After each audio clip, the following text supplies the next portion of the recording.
Welcome to VTeach. In this video, we shall start discussing about JSP.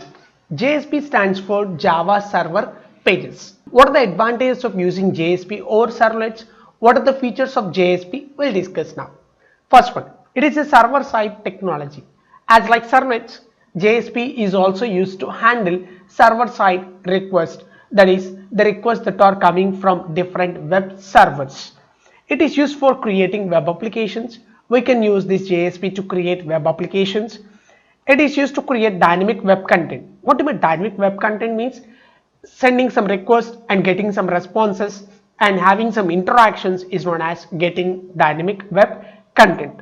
In JSP, tags are used to insert Java code into the HTML pages. Whereas in servlet, we are going to write HTML code inside a Java program. In JSP, we are going to write Java code inside HTML tags. It is an advanced version for servlet technology because the base for this web technology is a servlet programming. This JSP is what taking the base as servlet and it is known as the advanced version for servlets. It is a web-based technology that helps to create dynamic and platform independent web pages.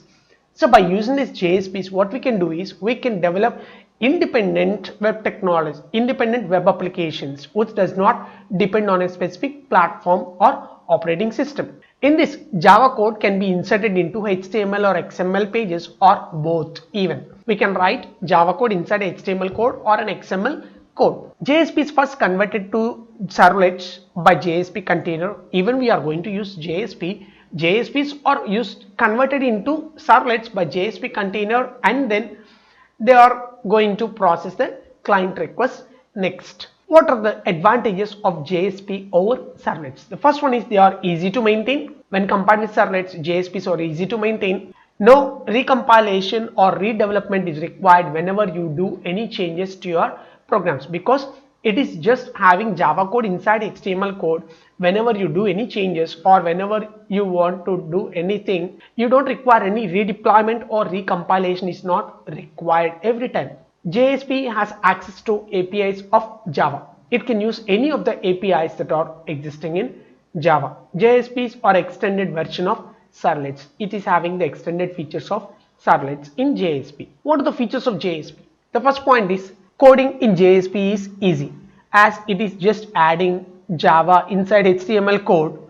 Second feature is reduction in the length of the code. So here, since we are making use of Java code inside an HTML code, the code obviously gets reduced when we work with JSP and compared with servlets. In servlets, we are going to write mainly Java code, whereas in JSP we are going to write JSP code and some part of Java code. So obviously the number of instructions that we write in JSP gets reduced when compared with servlets. Connection to database is easier. So whenever we want to connect to any database systems like Oracle, MySQL or any other databases, it's very much easier when compared with servlets.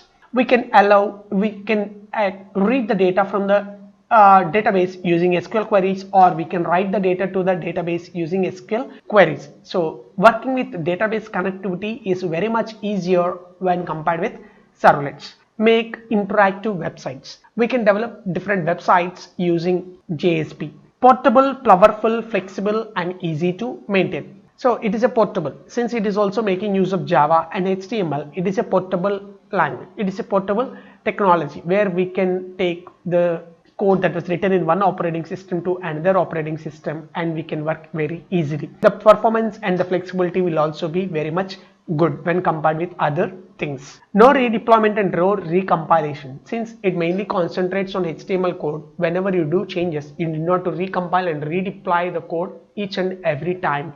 Extension to servlet. All the features that are present in servlets are present in JSP. In addition to that, it contains some more advanced features also in JSP. What is the life cycle of a JSP? As discussed earlier, even we create a JSP file, it is converted to a servlet by JSP container and then it is going to handle the request that is originated from the web server. What are the different steps that are involved in the JSP lifecycle? Or the first step is translation of JSP page into a servlet. So this JSP page is translated to a servlet file. and then the servlet file gets compiled. Servlet means a Java file. Compilation of JSP page into test.java, and then class loading. The class is loaded into the JVM for execution purpose. Instantiation object of the generated servlet is created. Once we don't create an instance for a class, we cannot work with it. So that's why we are going to create an instance object. Next, request processing, initialization. The JSP initialization things has to be done before processing the request, and then request processing. The request that is received from the web server has to be processed. That is, we invoke JSP service method here, and then JSP cleanup, which destroys the JSP that was created and which has processed the request. These are the different steps that are present in the life cycle of a JSP. First, JSP file is connected to servlet file, and then it is going to be compiled into a servlet class, and then that is loaded by initiated by using JSP init method. Once it is initiated, we are going to provide service by using JSP service method, and then we are going to use JSP destroy method to destroy the JSP class that was created once the work is completed. Directory structure of JSP. The directory structure of JSP is also similar to the directory structure of your servlet. So what we are going to have is, we are going to create a folder known as web app, where we are going to have a web.inf which contains the different classes, and it contains web.xml and a library, and then this web app is going to have your JSP files and the static resources. The directory structure of JSP is very much similar to your servlet in the same way.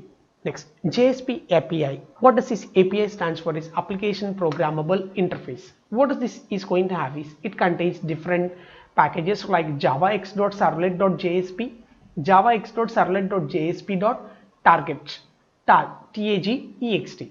So what are these two packages and what is the purpose of each and every package, we'll discuss now. javax.servlet.jsp package has two interfaces and classes. The two interfaces are JSP page and HTTP JSP page. So these are the two interfaces that are present in the JSP package, which we are going to use to write JSP programs. And second one is, what are the classes that we are going to use in this are JSP writer, which is used to write some message, page context, JSP factory, JSP engine info, JSP exception, and JSP error are the classes present in this package. Next, what are the methods present in this JSP page interface are JSP init method and JSP destroy method. What is the purpose of these two methods is, JSP init method is used only once in the entire life cycle of your JSP program. What it is going to do is, it is going to perform all the initializations that are required for processing the request by your JSP container. So it is executed only once, and that too at the starting of whenever JSP request has been originated. Next, JSP destroy. This method is also executed only once in the entire life cycle of your JSP, and this is the last method that gets executed to destroy the total instance of the JSP that was created. Next, HTTP JSP page interface. It contains a unique method that is known as JSP service, which is used for handling the request. So if a JSP page is written for performing a particular request, the set of instructions to achieve that request is written inside this service method. So when this service method gets executed, obviously the request that is originated from the web server obviously gets some response. JSP scripting elements. So in JSP, we call all those tags, all the elements as tags. So the scripting elements provides the ability to insert Java code inside the JSP. As discussed, that a JSP is a collection of Java code inside HTML code. So we need to have some tags which inserts Java code inside HTML code. There are three types of scripting elements. They are scriptlet tag, expression tag, and declaration tag. Now we will discuss what is the purpose of each and every type of tag and what they are going to do. The first one is scriptlet tag. What is the purpose of the scriptlet tag is, it is used to execute Java source code inside a JSP page. For example, if you want to execute any Java instruction like system.out.println, if you want to print something on the screen or like this type of instructions will be written inside the scriptlet tag. Generally, the scriptlet tag will be in the format of less than percentage symbol and then the Java source code and then percentage greater than symbol. Whatever Java code that has to be executed on your JSP page should be written inside the scriptlet tag. If an example is, if I want to print a message welcome to JSP on the JSP page, I need to write this out.print method inside this scriptlet tag. So this is an example how you can insert Java code into your HTML code. Coming to JSP expression tag. What is the expression tag is this code that is written within the expression tag is written on the output stream for some response.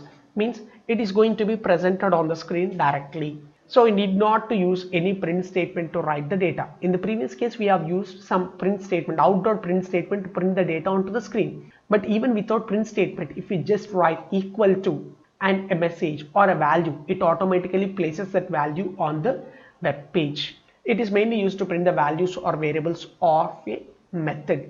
If a method returns any value, if it is written between these two and then equal to some method name, the return type of this method gets printed on the return value of this method gets printed on the screen. Or if you want to print a variable value is equal to x, if I write like this, automatically what happens is the value of x gets printed on the screen. In these cases, we make use of JSP expression tag. And next one is JSP declaration tag. The name itself tells declaration. It is the tag which is used to declare variables that we require in our JSP programs. JSP declaration tag is used to declare fields and the methods. The code written inside the JSP declaration tag is placed outside the service method for auto-generated servlets. So if we have seen this example here, we are written between less than percentage exclamatory mark and then variable declaration semicolon percentage and then greater than symbol. This is how some of the statements that we use in Java can be written inside the HTML tags by using this scripting elements. The three types of scripting elements are JSP scriptlet, which is used for printing on the screen, JSP expression tag to print some variable values or method return types on the screen, and then JSP declaration tag, which is used to declare some variables. So in this way we can work with JSP. Thank you.